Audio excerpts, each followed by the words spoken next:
Easy. What are you guys doing? Doing interviews. Oh, cool. Don't ask me to do an interview. You don't have to do an interview, but if you want to, that'd be cool. All right, so I got Caleb here. Caleb, where are you from? I'm from Boston, Massachusetts. I'm Anya and I go to school in Boston. I'm Sierra and I'm going to Hampton University, but I currently live in Maryland. Hey, so you just graduated? Yeah. Congratulations. Thank you. I'm Kayla and I go to school in California. What school are you going to go to? Wentworth Institute of Technology. And I'm Reese and I'm also from Maryland. Nice. Go to University of Maryland. Go Terps! Go Terps! Okay. And are you a disciple? Yeah. Mm-hmm. And when did you become a disciple? 2018. So I was a freshman in high school. There's lots of messed up stuff going on in the world. There's lots of people suffering with different stuff. And so just kind of get an idea of what an average person, you and I, what we can do to help people and make the world a better place. Well, I mean, there's so many things, but I mean, something simple, it's just like volunteering at a place. Like, I've volunteered at like food pantries and stuff, and I think that's an awesome, simple way to just make the world better. Yeah. Don't you go to like Pepperdine. Okay, I think the first, whoa, I can hear myself. I think the first thing is practicing active and humble listening and going into conversations that are difficult and challenging where you're not comfortable and where you don't, maybe even don't, especially when you don't agree. And being very humble and not seeking a conclusion, but only seeking to understand and look at someone else's perspective and be able to hear their experience, you know? And I think the second one that the average person can do to make the world a better place is educating themselves on like things that aren't, I don't think, how do I phrase this? Things aren't popular to talk about or things that aren't heard enough, especially when it comes to history and marginalized and oppressed groups, hearing history from their perspectives and not from the winner's perspectives and the dominant group. I think that's very, very important. Spoken like a true college student. I like that. Okay, Turtles turning up. All right, I got two gentlemen here. What's your name? Timothy. Patrick. Nice. And you guys are from where? Frederick Church of Christ. Frederick, Maryland. Okay, Maryland in the house. No, but I think that's huge, like actually seeking to understand and having difficult conversations, because we all come from different backgrounds, upbringings, like we could be completely different, but because of Jesus, we can all come together, and that's why the kingdom is incredible. And I think that's like, it reminds me of the scriptures in Corinthians where he's like, not all of us can be an eye. Like that would be the worst church in history, right? Like everybody sees everything the same way and all has the same gifts. That would be horrible. That'd be terrible. It'd be really boring. Are you guys disciples of Jesus Christ? Not currently. In between. Interested? Okay. Yeah. All right, I got that. And you just said that you graduated high school last year and are working, and you're just graduated. And you're going to college? Yes, sir. Where are you going to go? FCC Community College for right now. Oh, not quite. That's my wife. But Quite. So how many Lamborghinis have you seen? there's literally like Lamborghinis on my campus that like people own who go to school at Pepperdine, which is like insane.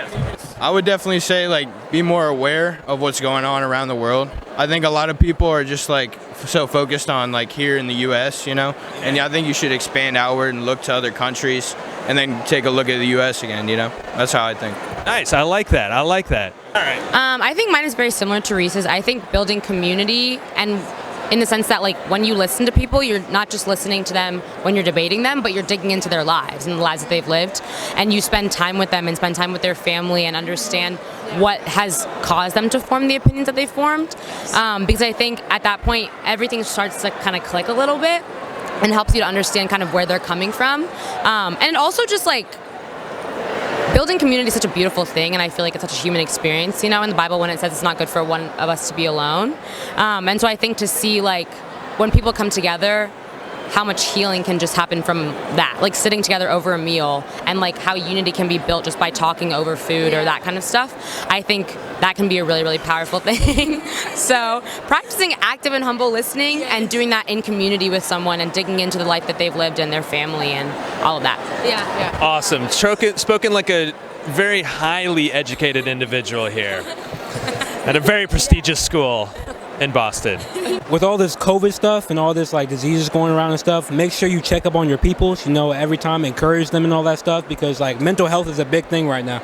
So, you know, Make sure you encourage people right now. That's what. So like even just like a simple text or phone call. Yeah, simple text or phone call. Just hit them up.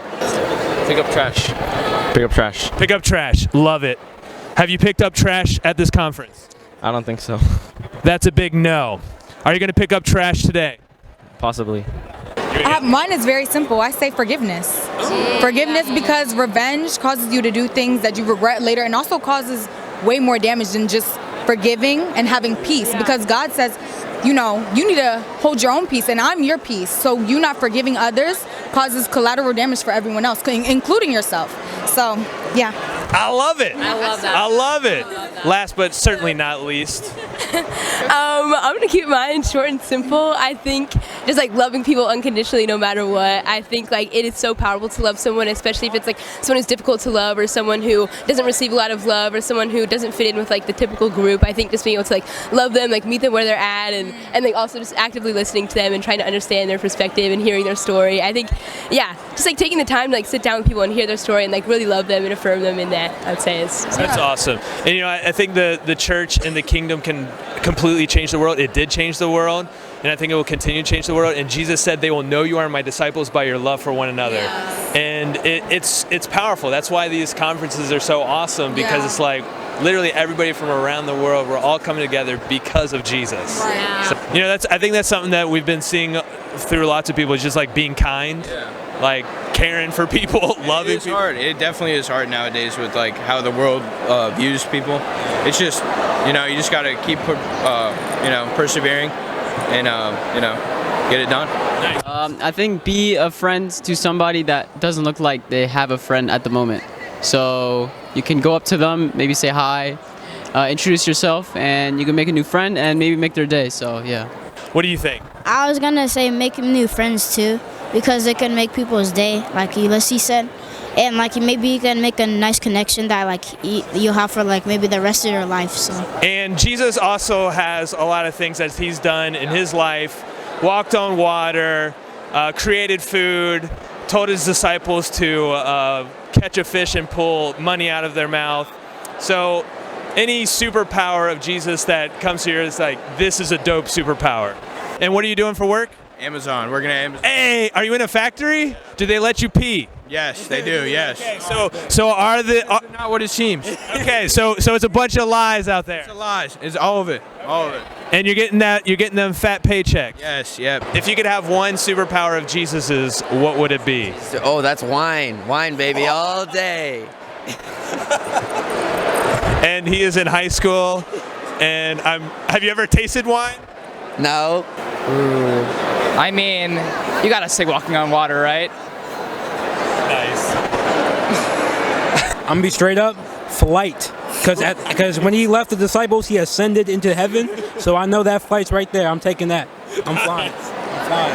Honestly, I would say walking on water. Gotta shock the people. Gotta shock the people. I mean, that'd be a cool party trick, right? Yeah, exactly. Just walk across water in front of people. I'm sure to impress everybody. Making the earth. Wow. Okay. He went to creation. So what would your planet be like? Supernatural. Supernatural. So full of clouds. All right. I would be able to like heal the sick. I'd be so rich. All right, so you take that power to be rich. Okay, I love back and then give back and then, but yeah, heal the sick like cancer and stuff. Just by touching them? I don't need the money. It's okay. Yeah, but that'd be dope. I would have the power to make a lot of food, cause sometimes I'll be hungry and I don't have the food to eat, and like I could give other people food around, and like Ulysses said, I could get money from that. So. Yeah. Favorite food or snack? Beef patties. Are you Jamaican? Yeah. Wine is absolutely disgusting. It's the reason why only adults drink wine. Hey, it was the finest wine, okay? I'm sure the Jesus wine would be pretty good. I guess so, but if you've never had wine, it's disgusting. I trust Jesus. Jesus said it was good.